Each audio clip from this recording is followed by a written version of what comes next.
Hi friends, ఈ వీడియోలో మనం జాగ్రఫీలో ఇంపార్టెంట్ టాపిక్ అయినటువంటి అట్మాస్ఫియర్ వాతావరణం గురించి తెలుసుకుందాం.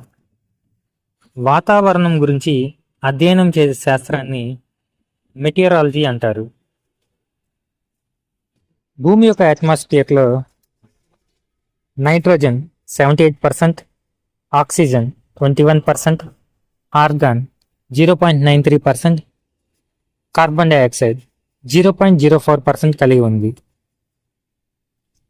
అట్మాస్ఫియరిక్ ప్రెషర్ని బారోమీటర్ ఉపయోగించి కొలుస్తారు. టెంపరేచర్ ఆధారంగా ఎర్త్ యొక్క అట్మాస్ఫియర్ని 5 రకాలుగా విభజించారు. అవి ట్రోపోస్ఫియర్, స్ట్రాటోస్ఫియర్, మీసోస్ఫియర్, థర్మోస్ఫియర్, ఎగ్జోస్ఫియర్. ఎర్త్ యొక్క ఫస్ట్ లేయర్ అయినటువంటి ట్రోపోస్ఫియర్ గురించి చూద్దాం.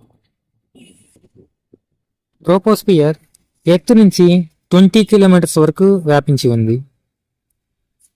టెంపరేచర్ ఎక్కువగా ఉన్న ప్రాంతమైనటువంటి ఈక్వేటర్ కాడ 20 కిలోమీటర్స్, టెంపరేచర్ తక్కువగా ఉన్న ప్రాంతమైనటువంటి పోల్స్ కాడ 7 కిలోమీటర్స్ వరకు వ్యాపించి ఉంది. ట్రోపోస్ఫియర్లో ఎత్తుకు వెళ్లే కొలది టెంపరేచర్ తగ్గుతూ ఉంటుంది. ప్రతి 1 కిలోమీటర్కి 6.4 డిగ్రీ సెంటిగ్రేడ్ తగ్గుతుంది. ట్రోపోస్ఫియర్ యొక్క బాటమ్ వచ్చేసి ట్రోపోపాస్ అంటారు. Next layer stratosphere. Stratosphere tropopause నుంచి 50 కిలోమీటర్ల వరకు వ్యాపించి ఉంది. మేఘాలు తక్కువగా ఉండటం వల్ల జెట్ ప్లేన్స్కి అనుకూలంగా ఉంటుంది.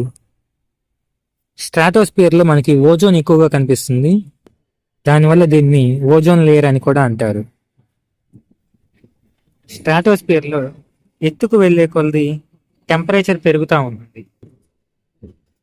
స్ట్రాటోస్ఫియర్ యొక్క బోర్డర్ను వచ్చేసి స్ట్రాటోపాస్ అంటారు. Next layer mesosphere. Mesosphere stratosphere నుంచి 85 కిలోమీటర్ల వరకు వ్యాపించి ఉంది. మీసోస్ఫియర్లో ఎత్తుకు వెళ్లే కొలది టెంపరేచర్ తగ్గుతూ ఉంటుంది. ట్రోపోస్ఫియర్లో ఉన్నటువంటి కండిషన్సే మీసోస్ఫియర్లో ఉండటం వల్ల మీసోస్ఫియర్ని అప్పర్ ట్రోపోస్ఫియర్ అని కూడా అంటారు. మీసోస్ఫియర్లో -86 డిగ్రీ సెంటిగ్రేడ్ వరకు తగ్గిపోవటం వల్ల దీన్ని కోల్డెస్ట్ లేయర్ అని కూడా అంటారు.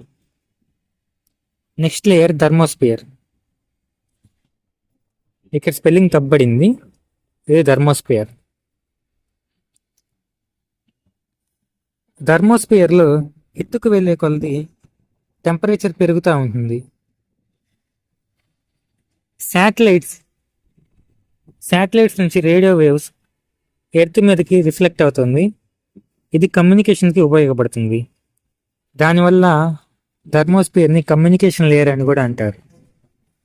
థర్మోస్ఫియర్లో టెంపరేచర్ వచ్చేసి 1200 డిగ్రీ సెంటిగ్రేడ్ వరకు చేరుకుంటుంది. దానివల్ల థర్మోస్ఫియర్ని హాటెస్ట్ లేయర్ అని కూడా అంటారు.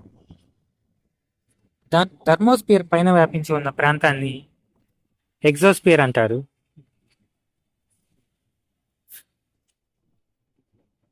ఈ ఎగ్జోస్ఫియర్లోనే ఆస్ట్రోనాట్స్ స్పేస్ వాక్ చేస్తారు.